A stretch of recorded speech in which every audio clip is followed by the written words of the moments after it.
BA पास करने के बाद चंद्र प्रकाश को एक ट्यूशन के सिवा कोई चारा ना सूझा। उसकी माँ पहले ही मर चुकी थी। इसी साल वालिद भी चल बसे और प्रकाश जिंदगी के जो शीरीं ख्वाब देखा करता था वो सब मिट्टी में मिल गए।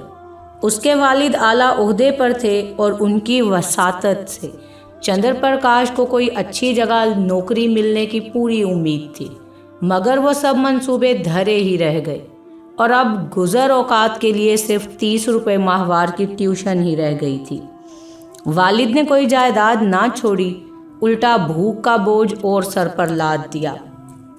और बीवी भी मिली तो तालीम याफ्ता, शौकीन, ज़बान की तर्रार, जिसे मोटा खाने और मोटा पहनने की निस्बत मर जाना कबूल था। चंद्र प्रकाश को 30 रुपये की नौकरी करते शर्म आती थी, लेकिन ठाकुर साहब ने रहने के लिए मकान देकर तो उसके आंसू ही पोंछ लिए थे। ये मकान ठाकुर साहब के मकान से मिला हुआ था, हवादार, साफ सुथरा और ज़रूरी सामान से आरास्ता। ऐसा मकान 20 रुपये माहवार से कम कहीं ना मिल सकता था। काम सिर्फ 2 घंटे का था। लड़का तो लगभग उन्हीं की उम्र का था, मगर बड़ा ही कुंद ज़हन, काम चोर, अभी नवीं जमात में पढ़ता था। सबसे बड़ी बात यह थी कि ठाकुर और ठकुराइन दोनों प्रकाश की बड़ी इज्जत करते, बल्कि उसे तो अपना बेटा ही समझते थे। गोया मुलाजिम नहीं, उनके घर का आदमी ही था और घर के हर मामले में उससे मशवरा भी लिया जाता था। शाम का वक्त था। प्रकाश ने अपने शागिर्द वीरेंद्र को पढ़ा कर चलने के लिए छड़ी उठाई तो ठकुराइन ने कहा, अभी ना जाओ बेटा, ज़रा मेरे साथ आओ, तुमसे कुछ कहना है। प्रकाश ने दिल में सोचा, वो क्या बात है जो वीरेंद्र के सामने नहीं की जा सकती। प्रकाश को अलहदा ले जाकर अम्मा देवी ने कहा, तुम्हारी क्या सलाह है? वीरू का ब्याह कर दूं, एक बहुत अच्छे घर का पैगाम आया है। प्रकाश ने मुस्कुरा कर कहा, ये तो वीरू बाबू से ही पूछिए। नहीं, मैं तुमसे पूछती हूँ। प्रकाश ने ज़रा तज़बज़ब से कहा, मैं इस मामले में क्या सलाह दे सकता हूँ? उनका 20वां साल तो है, लेकिन ये समझ लीजिए कि ब्याह के बाद पढ़ना हो चुका, तो अभी ना करूँ, तुम्हारी यही सलाह है। जैसा आप मुनासिब ख्याल फरमाएं। मैंने तो दोनों बातें अर्ज कर, मुझे डर लगता है कि लड़का कहीं बहक ना जाए और फिर पछताना पड़ेगा। मेरे होते हुए तो आप इसकी फिक्र ना करें। हाँ, मर्जी हो तो कर डालिए, कोई हर्ज भी नहीं है। सब तैयारियां तुम्हें ही करना पड़ेंगी, ये समझ लो। तो मैं कब इनकार करता हूँ माँ जी। रोटी की खैर मनाने वाले तालीम याफ्ता नौजवानों में एक कमज़ोरी होती है जो उन्हें तल्ख सच्चाई के इजहार से रोकती है। प्रकाश में भी यही कमज़ोरी थी। बात पक्की हो गई और शादी का सामान होने लगा। ठाकुर साहब उन असहाब में से थे जिन्हें अपने ऊपर भरोसा नहीं होता। उनकी निगाह में प्रकाश की डिग्री अपने 60 साला तजर्बे से ज़्यादा कीमती थी। शादी का सारा इंतज़ाम प्रकाश के हाथों में था। 10-12 हज़ार रुपये खर्च करने का इख्तियार कुछ थोड़ी इज्जत की बात नहीं थी। देखते ही देखते एक खस्ता हाल नौजवान जिम्मेदार मैनेजर बन बैठा।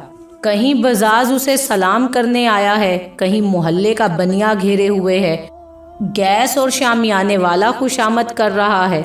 वो चाहता तो 200-400 रुपये आसानी से उड़ा सकता था, लेकिन प्रकाश कमीना ना था। फिर उसके साथ क्या दगा करता जिसने सब कुछ ही उसी पर छोड़ दिया हो। मगर जिस दिन उसने 5,000 के जेवरात खरीदे तो उसके कलेजे पर सांप लौटने लगा। घर आकर चंपा से बोला, हम तो यहाँ रोटियों के मोहताज हैं और दुनिया में ऐसे ऐसे बड़े आदमी भी हैं जो हज़ारों लाखों रुपए के जेवरात बनवा डालते हैं। ठाकुर साहब ने आज बहू के चढ़ावे के लिए ऐसे कीमती जेवरात खरीदे हैं कि सच कहता हूँ, बाज़ चीज़ों पर तो आँख नहीं ठहरती। चंपा हासदाना लहजे में बोली, हमें क्या करना है, जिन्हें ईश्वर ने दिया है वो पहने। यहाँ तो रो रो के मरने को पैदा हुए हैं।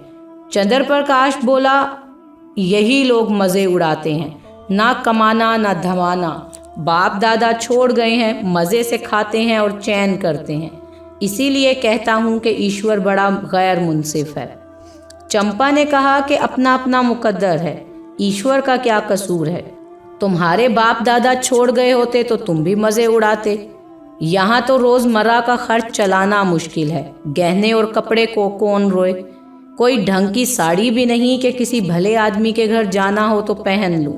मैं तो इसी सोच में हूँ कि ठकुराइन के यहाँ शादी में कैसे जाऊँगी। सोचती हूँ बीमार पड़ जाती तो जान बचती। ये कहते कहते उसकी आंखें भर आईं। प्रकाश ने तसल्ली दी, साड़ी तुम्हारे लिए ज़रूर लाऊंगा। ये मुसीबत के दिन हमेशा ना रहेंगे। जिंदा रहा तो एक दिन तुम्हें सर से पांव तक जेवर से लाद दूंगा। चंपा मुस्कुराकर बोली, चलो, ऐसी मन की मिठाई मैं नहीं खाती। गुजर होती जाए यही बहुत है। प्रकाश ने चंपा की बात सुनकर शर्म और हया से सर झुका लिया।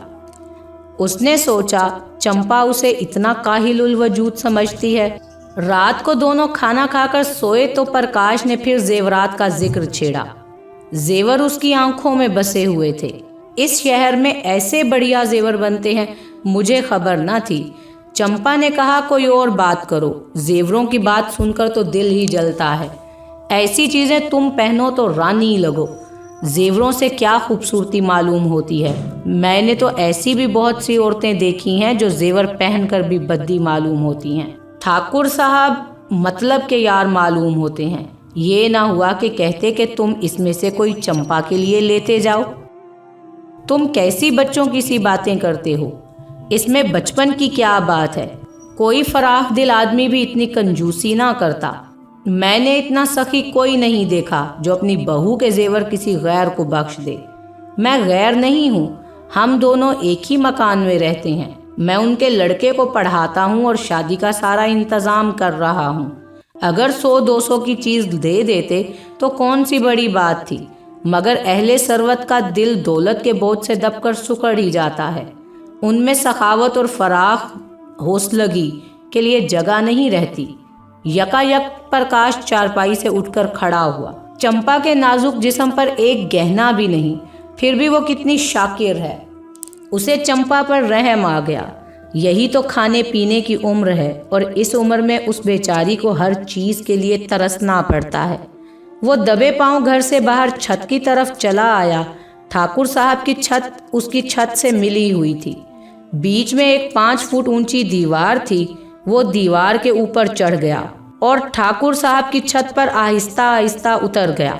घर में बिल्कुल सन्नाटा था। उसने सोचा, पहले जीना से उतरकर कमरे में चलूं। अगर वो जाग गए तो जोर से हंस दूंगा और कहूंगा कि क्या चुरका दिया। कह दूंगा मेरे घर की छत से कोई आदमी इधर आता दिखाई दिया, इसलिए मैं भी उसके पीछे पीछे आया कि देखूं ये कर क्या रहा है। किसी का मुझ पर शक नहीं होगा।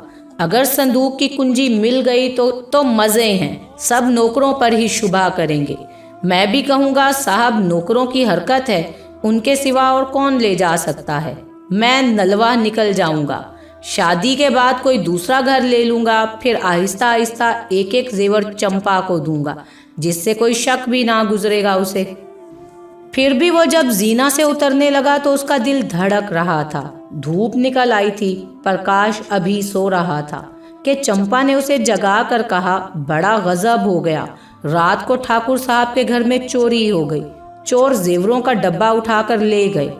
प्रकाश ने पड़े पड़े पूछा, किसी ने पकड़ा नहीं चोर को? किसी को खबर भी नहीं। वही डब्बे ले गए जिनमें शादी के जेवर रखे थे। न जाने कैसे चाबी उड़ा ली और उन्हें कैसे मालूम हुआ कि उस संदूक में डब्बा रखा है। नौकरों की कारिस्तानी होगी, बाहर के आदमी का ये काम नहीं है। नौकर तो उनके तीनों पुराने हैं।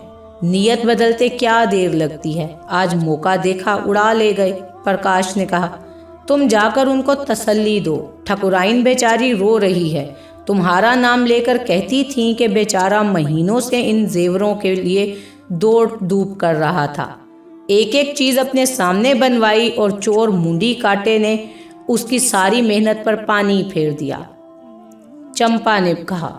प्रकाश झटपट उठ बैठा और घबराया हुआ सा जाकर ठकुराइन से बोला, ये तो बड़ा गजब हो गया माताजी, मुझे तो अभी अभी चंपा ने बताया। ठाकुर साहब सर पर हाथ रखे हुए बैठे थे। बोले, कहीं सींध नहीं, कोई ताला नहीं टूटा, किसी दरवाजे की चोल नहीं उतरी। समझ नहीं आता कि चोर किधर से आया। ठकुराइन ने रोकर कहा कि मैं तो लुट गई भैया, ब्याह सर पर है, क्या होगा। भगवान, तुमने कितनी दौड़ धूप की थी, तब कहीं जाकर चीजें तैयार होकर आई थी, न जाने किस मनहूस साथ में बनवाई थी।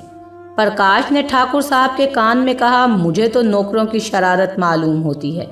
ठकुराइन ने मुखालफत की, अरे नहीं भैया, नौकरों में से कोई नहीं, 10,000 रुपये तो यूं ही ऊपर रखे रहते हैं, कभी एक पाई का नुकसान नहीं हुआ। ठाकुर साहब ने नाक सकोड़ कर कहा, तुम क्या जानो आदमी का दिल कितनी जल्दी बदल जाता है। जिसने अभी तक चोरी नहीं की वो चोरी नहीं करेगा, ये कोई कह सकता है। मैं पुलिस में रिपोर्ट करूंगा और एक एक नौकर की तलाशी करवाऊंगा, कहीं माल उड़ा दिया होगा। जब पुलिस के जूते पड़ेंगे तो आप खुद इकबाल करेंगे। प्रकाश ने पुलिस का घर में आना खतरनाक समझा, कहीं उनके घर की तलाशी लें तो सितम तो उसी पर हो जाएगा। बोले, पुलिस में रिपोर्ट करना और तहकीकात करना बिल्कुल बेफायदा है। ठाकुर साहब ने मुंह बनाकर कहा, तुम भी क्या बच्चों की सी बात कर रहे हो। प्रकाश बाबू, भला चोरी करने वाला खुद ब खुद इकबाल करेगा? तुम जोदो कोप भी नहीं कर सकते। हाँ, पुलिस में रिपोर्ट करना मुझे भी फजूल मालूम होता है। माल चला गया, अब क्या मिलेगा। प्रकाश, लेकिन कुछ न कुछ तो करना ही पड़ेगा। ठाकुर साहब बोले, कोई फायदा नहीं। हाँ, अगर कोई खुफिया पुलिस का आदमी हो, चुपके चुपके पता लगा दे तो अलबत्ता माल निकल आए। ऐसे आदमी कहाँ, नसीबों को रोकर बैठ रहो, और क्या। नौकरों पर मुझे पूरा यकीन है, किसी का नाम भी निकल आए तो मुझे यही ख्याल रहेगा कि ये किसी बाहर के आदमी का काम है, चाहे जिधर से आया हो। पर चोर आया बाहर से, तुम्हारे कोठे से भी तो आ सकता है प्रकाश। ठाकुर साहब बोले, हाँ, जरा अपने कोठे पर तो देखो, शायद कुछ निशान मिले। कल दरवाजा तो खुला हुआ नहीं रह गया। प्रकाश का दिल जोर जोर से धड़कने लगा। बोला, मैं तो 10 बजे दरवाजा बंद कर लेता हूँ। हाँ, कोई पहले से मौका पाकर कोठे पर चला गया हो और वहां पर छुप कर बैठा हो तो ये और बात है। तीनों छत पर गए तो बीच की मुंडेर पर किसी के पांव के निशान दिखाई दिए। जहां प्रकाश का पांव पड़ा था वहां का चूना लग जाने से छत पर पांव का निशान पड़ गया था। प्रकाश की छत पर जाकर मुंडेर की दूसरी तरफ देखा तो वैसे ही निशान वहां भी दिखाई दिए। ठाकुर साहब सर झुकाए खड़े थे, लिहाज के मारे कुछ कह ना सके थे। प्रकाश ने उनके दिल की बात खोल दी, अब तो कोई शक ही नहीं रहा। ठाकुर साहब ने कहा, हाँ, मैं भी यही समझता हूँ, लेकिन इतना पता लग जाने से क्या, माल तो जाना था, वो गया। अब चलो आराम से बैठो, आज रुपया की कोई तदबीर करनी होगी। प्रकाश बोला, मैं आज ये घर छोड़ दूंगा। ठाकुर साहब ने कहा, वो क्यों, हमें तुम्हारा। प्रकाश फौरन से बोला, आप ना कहें, लेकिन मैं समझता हूँ कि मेरे सर पर बहुत बड़ी जवाबदेही आ गई। मेरा दरवाज़ा 9-10 बजे तक खुला ही रहता है। चोर ने रास्ता देख लिया है, मुमकिन है 2-4 दिन में फिर आ घुसे। घर में अकेली एक औरत है, सारे दिन घर की निगरानी नहीं कर सकती, सारे घर की निगरानी नहीं कर सकती। इधर वो तो बावर्ची खाने में बैठी है, इधर कोई चुपके से ऊपर चढ़ गया, वो तो जरा भी आहट नहीं सुनाई देती। मैं घूम घूम कर भी कभी 9 बजे आया, कभी 10 बजे, और शादी के दिनों में तो देर होती ही रहेगी। इधर का रास्ता बंद ही हो जाना चाहिए। मैं तो समझता हूँ चोरी सारी मेरे सर ही है। ठकुराइन डरी, तुम चले जाओगे भैया, तब तो घर और फाड़ खाएगा। प्रकाश बोला, कुछ भी हो माताजी, मुझे बहुत जल्द घर छोड़ देना चाहिए, और ये घर छोड़ देना पड़ेगा। मेरी गफलत से चोरी हो गई, इसका मुझे खमियाजा उठाना पड़ेगा। प्रकाश चला गया तो ठाकुर की औरत ने कहा, बड़ा लाइक आदमी है, चोर इधर से आया, यही बात उसे खा गई। कहीं ये चोर को पकड़ पाए तो कच्चा ही खा जाए, मार ही डाले। देख लेना, कभी ना कभी माल बरामद करेगा। किराए के 20 रुपए देने पड़ेंगे इसे, अब इस घर में हरगिज ना रहेगा। कितना ही समझाओ, हम क्यों किराया दें, वो आप ही घर छोड़ रहे हैं, हम तो कुछ नहीं कहते। किराया तो देना ही पड़ेगा, ऐसे आदमी के लिए कुछ ना कुछ गम तो खाना पड़ेगा, वरना बुरा लगता है। मैं तो समझती हूँ किराया लेंगे भी नहीं, 30 रुपए में गुजर भी तो ना होगी। प्रकाश ने उसी दिन वो घर छोड़ दिया, उस घर में रहने में खदशा था। लेकिन जब तक शादी की धूमधाम रही अक्सर तमाम दिन वो यहीं रहते थे। पेशबंदी के लिए चंपा से कहा, एक सेठ जी के यहाँ 50 रुपये माहवार का काम मिल गया है, मगर वो रुपया उन्हीं के पास जमा करता जाऊंगा। वो आमदनी सिर्फ जेवरों में खर्च होगी, उसमें से 1 रुपया घर के खर्च में ना आने दूंगा। खामद की मोहब्बत का ये अंदाज देखकर उसे अपनी किस्मत पर रश्क हुआ। देवताओं पर उसका एतकाद और भी पुख्ता हो गया। अब तक प्रकाश और चंपा में कोई राज ना था। प्रकाश के पास जो कुछ था वो चंपा का था।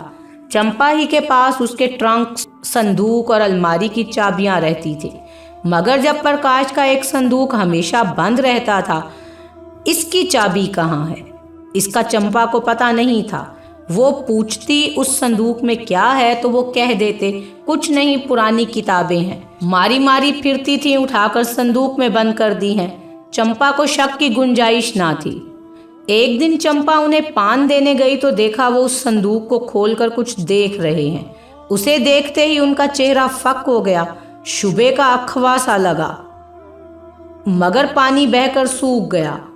चंपा किसी ऐसे राज का ख्याल ही ना कर सकी जिससे शुबा को ग़िज़ा मिलती। लेकिन 5000 की पूंजी को इस तरह छोड़ देना कि उसका ध्यान ही ना आए, प्रकाश के लिए तो ये नामुमकिन था। वो कहीं भी बाहर जाता तो एक बार संदूक को ज़रूर खोलता। एक दिन पड़ोस में चोरी हो गई। उस दिन से प्रकाश कमरे में ही सोने लगा। जून का महीना था, गर्मी के मारे दम घुटता था। चंपा ने बाहर सोने के लिए कहा, मगर प्रकाश ना माना। अकेला घर कैसे छोड़ दे। चंपा ने कहा, चोरी ऐसों के घर नहीं होती, चोर कुछ देखकर ही खतरे में जान डालते हैं। यहाँ क्या रखा है? प्रकाश ने गुस्से से कहा, कुछ नहीं, बर्तन तो हैं, गरीब के लिए अपनी हंडिया ही बहुत है। एक दिन चंपा ने कमरे में झाड़ू लगाया तो संदूक खिसकाकर एक तरफ रख दिया। प्रकाश संदूक की जगह बदली हुई देखकर बोला, संदूक तुमने हटाया था? ये पूछने की बात ना थी। झाड़ू लगाते वक्त अक्सर चीजें इधर उधर खिसका दी जाती हैं। बोली, मैं क्यों हटाने लगी? फिर किसने हटाया? घर में तुम ही रहती हो या कोई और? अच्छा, अगर मैंने हटा भी दिया तो इसमें पूछने की क्या बात है? कुछ नहीं, यूं ही पूछा था। मगर जब तक संदूक खोलकर तमाम चीजें देख ना ले, प्रकाश को चैन कहाँ। चंपा जैसे ही खाना पकाने गई वो संदूक खोलकर देखने लगा। आज चंपा ने पकौड़ियाँ बनाई थीं। पकौड़ियाँ गरम गरम ही मज़ा देती हैं। प्रकाश को पकौड़ियाँ बहुत पसंद थीं। उसने थोड़ी सी पकौड़ियाँ तश्तरी में रखीं और प्रकाश को देने के लिए कमरे में आई। प्रकाश ने उसे देखते ही संदूक धमाके से बंद कर दिया और ताला लगाकर उसे बहलाने के लिए बोला, तश्तरी में क्या लाई? आज न जाने क्यों मुतलक भूख नहीं, पेट में गरानी सी मालूम होती है। आज चंपा के दिल में शुबा का वो जैसे हरा होकर लहलहा उठा। संदूक में आखिर क्या है, ये देखने के लिए उसका दिल बेकरार हो गया। प्रकाश उसकी चाबी छुपा कर रखता था। चंपा को वो चाबी किसी तरह ना मिली। उस दिन एक फेरी वाला बसाती पुरानी चाबियां बेचने आ निकला। चंपा ने उस ताले की चाबी खरीद ली और संदूक खोल डाला। अरे, ये तो जेवर हैं। उसने एक एक जेवर निकाल कर देखा, ये कहाँ से आए? मुझसे तो कभी इनके मुतालिक बातचीत नहीं की। मान उसके दिल में ख्याल गुजरा, ये जेवरात ठाकुर साहब के तो नहीं हैं। चीजें वही थी जिनका तस्करा ये करते रहते थे। उसे अब कोई शक ना रहा, लेकिन शर्म और निदामत से उसका सर झुक गया। उसने एकदम संदूक बंद कर दिया और पलंग पर लेटकर सोचने लगी, इनकी इतनी हिम्मत कैसे पड़ी? ये कमीनी ख्वाहिश उसके मन में आई कैसे? मैंने तो कभी उनको जेवरों के लिए तंग नहीं किया। अगर तंग भी करती तो क्या इसका मतलब ये होता कि वो चोरी करके लाएं? चोरी जेवरों के लिए? उनका ज़मीर इतना कमजोर क्यों हो गया? उस दिन से चंपा कुछ उदास रहने लगी। प्रकाश से वो मोहब्बत ना रही, ना वो इज्जत का जज्बा। बात बात पर तकरार हो जाती। पहले दोनों एक दूसरे से अपने दिल की बात कहते थे, मुस्तकबिल के मंसूबे बांधते और आपस में हमदर्दी थी। मगर अब दोनों में कई कई दिन तक आपस में एक बात भी ना होती थी। कई महीने गुजर गए। शहर के एक बैंक में स्टेट मैनेजर की जगह खाली हुई। प्रकाश ने अकाउंटेंट का इम्तहान पास किया हुआ था, लेकिन शर्त ये थी कि नकद 10,000 रुपये की जमानत दाखिल की जाए। इतनी रकम कहाँ से आई? प्रकाश तड़प तड़प कर रह जाता। एक दिन ठाकुर साहब से इस मामला पर बातचीत चल पड़ी। ठाकुर साहब ने कहा, तुम क्यों नहीं दरखास्त भेजते? प्रकाश ने सर झुकाकर कहा कि 10,000 की नकद जमानत मांगते हैं, मेरे पास रुपए कहाँ रखे हैं। अजी दरख्वास्त तो दो, अगर और सब अमूर तय हो जाएं तो जमानत भी दे दी जाएगी, उसकी तुम फिक्र ना करो। प्रकाश ने हैरान होकर कहा कि आप जरे जमानत दाखिल करवाएंगे?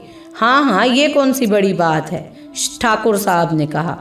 प्रकाश घर की तरफ चल पड़ा तो दिल बड़ा उदास था। उसको ये नौकरी जरूर मिलेगी, मगर फिर भी खुश नहीं था। ठाकुर साहब की साफ और उनके उस पर इतने जबरदस्त एतमाद से उसे दिली तौर पर सदमा हो रहा था। उनकी शराफत उसके कमीनापन को रौंदे डालती थी। उसने घर आकर चंपा को खुशखबरी सुनाई।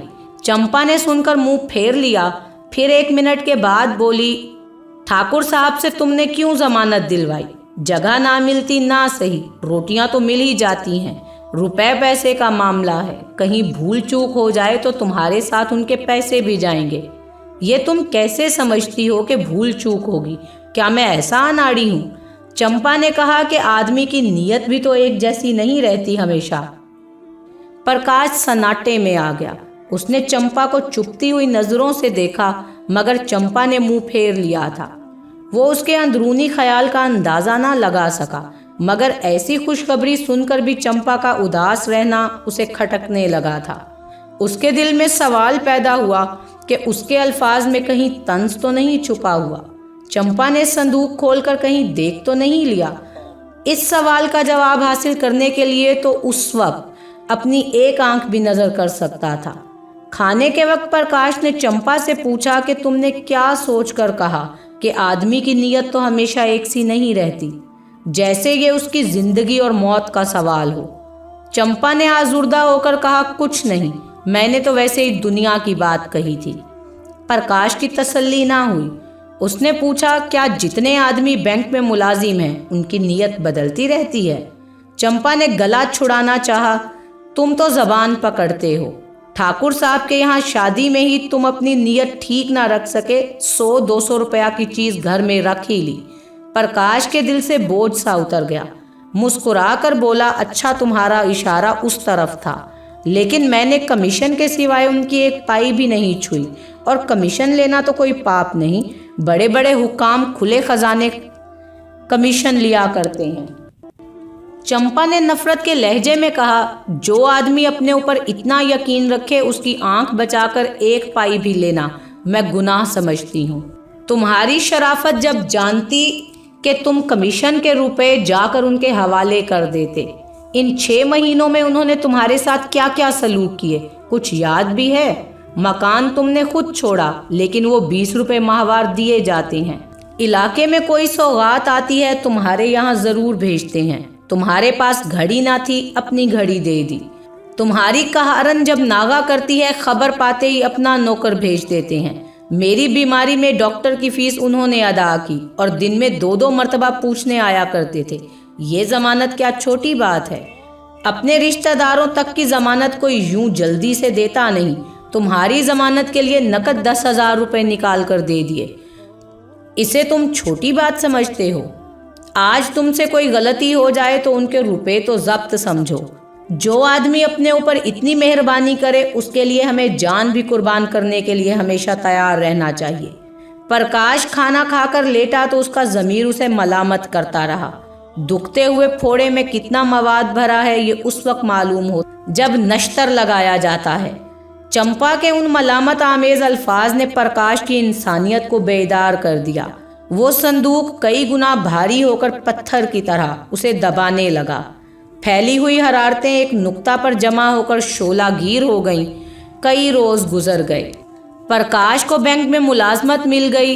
इस तकरीब में उसके यहाँ मेहमानों की दावत है। ठाकुर साहब, उनकी अहलिया, वीरेंद्र और उसकी नई दुल्हन भी आए हुए थे। बाहर यार दोस्त गा बजा रहे थे। खाना खाने के बाद ठाकुर साहब चलने को तैयार हुए। प्रकाश ने कहा कि आज आपको यहाँ रहना होगा। दादा, मैं उस वक्त तक न जाने दूंगा। चंपा को उसकी ये जिद बुरी मालूम हुई। चारपाइयाँ नहीं हैं, बिछोने नहीं हैं और ना काफ़ी जगह है। रात भर मेहमानों को तकलीफ देने और खुद तकलीफ उठाने की कोई ज़रूरत उसकी समझ में ना आई, लेकिन प्रकाश बराबर जिद करता रहा, यहाँ तक कि ठाकुर साहब राजी हो गए। 12 बजे थे। ठाकुर साहब ऊपर सो रहे थे और प्रकाश बाहर बरामदे में सोया। तीनों औरतें अंदर कमरे में थीं। प्रकाश जाग रहा था। वीरू के सिरहाने चाबियों का गुच्छा पड़ा हुआ था। प्रकाश ने गुच्छा उठा लिया, फिर कमरे को खोलकर उसमें से जेवरात का डब्बा निकाला और ठाकुर साहब के घर की तरफ चला। कई माह पेशतर वो इसी तरह लरसते हुए दिल के साथ ठाकुर साहब के मकान में घुसा था। उसके पांव तब भी उसी तरह थरथरा रहे थे, लेकिन तब कांटा चुभने का दर्द था और आज कांटा निकलने का। तब बुखार का चढ़ाव था, हरारत इस्तरार और खलिश से पुर। अब बुखार का उतार था, सकून, फरहत और उमंग से भरा हुआ। तब कदम पीछे हटा था, लेकिन आज आगे बढ़ रहा था। ठाकुर साहब के घर पहुंचकर उसने आहिस्ता से वीरेंद्र का कमरा खोला और अंदर जाकर ठाकुर साहब के पलंग के नीचे डब्बा रख दिया। फिर फौरन बाहर आकर आहिस्ता से दरवाज़ा बंद किया और घर लौट पड़ा। जेवरों को अपने घर ले जाते हुए उसकी जान सूखी हुई थी, गोया के किसी गहराई में गिरा जा रहा हो। आज डब्बे को लौटाकर उसे ऐसा मालूम हो रहा था जैसे वो जहाज पर बैठा हो और फिजा में उड़ा जा रहा हो, ऊपर ऊपर और ऊपर। वो घर पहुंचा तो वीरू सो रहा था। चाबियों का गुच्छा उसके सिराने रख दिया। ठाकुर साहब सुबह तशरीफ ले गए। प्रकाश शाम को पढ़ाने जाया करता था। आज वो बेसब्र होकर तीसरे पहरी जा पहुंचा। देखना चाहता था कि वहां आज क्या गुल खिलता है। वीरू ने उसे देखते ही खुश होकर कहा, बाबूजी, कल आपके यहाँ की दावत बड़ी मुबारक थी। जो जेवरात चोरी हो गए थे सब मिल गए। ठाकुर साहब भी आ गए और बोले, बड़ी मुबारक दावत थी तुम्हारी, पूरा का पूरा डब्बा मिल गया, एक चीज भी नहीं गई, जैसे अमानत रखने के लिए ही ले गया हो कोई। प्रकाश को उनकी बातों पर यकीन कैसे आए जब तक वो अपनी आंखों से ना देख ले। कहीं ऐसा भी हो सकता है कि चोरी किया हुआ माल 6 माह के बाद मिल जाए और जूं का तू। डब्बा खोलकर उसने बड़ी संजीदगी से देखा। ताज्जुब की बात है, मेरी अकल तो काम नहीं करती, किसी की अकल कुछ काम करती है भाई, तुम्हारी ही क्यों। वीरू की माँ तो कहती है कि कोई गैबी मौजज़ा है। आज से मुझे भी मौजज़ात पर यकीन हो गया है, ठाकुर ने कहा। प्रकाश बोला, अगर आंखों देखी बात ना होती तो मुझे भी कभी यकीन ना आता। ठाकुर बोले, आज इस खुशी में हमारे यहाँ दावत होगी। प्रकाश ने कहा, आपने कोई मंतर वंतर तो नहीं पढ़वा लिया किसी से, कई पंडितों से। ठाकुर साहब ने मुस्कुरा कर जवाब दिया। प्रकाश बोला, तो बस जी ये उसी की बरकत है। घर लौटकर प्रकाश ने चंपा को ये खुशखबरी सुनाई। वो दौड़कर उसके गले से लग गई और ना जाने क्यों रोने लगी, जैसे उसका बिछड़ा हुआ खामद बहुत मुद्दत के बाद घर आ गया हो। प्रकाश ने कहा, आज उनके यहाँ हमारी दावत है, मैं भी 1000 भूखों को खाना खिलाऊंगी। तुम तो सैकड़ों का खर्च बतला रही हो। मुझे इतनी खुशी हुई कि लाखों रुपया खर्च करने पर भी अरमान पूरा ना होगा। प्रकाश की भी आंखों में आंसू आ गए। जेवर का डब्बा जिसने 2 आंखों को लालच में अंधा कर दिया और 2 आंखों को ईमानदारी के नूर से रोशन कर दिया। ये बात सच है कि खुशी सिर्फ दौलत से नहीं खरीदी जा सकती। चंपा के लिए उसके शोहर की ईमानदारी अपनी ख्वाहिशात की तकमील से कहीं ज़्यादा अजीज़ थी। एक अच्छी और सालेह बीवी अल्लाह की तरफ से एक तोहफ़ा है, और चंपा ने अपने रवैये से ये बात साबित कर दी कि हकीकी खुशी दौलत में हरगिज़ नहीं, आपके जीवन साथी के साथ खुशी से रहने में है।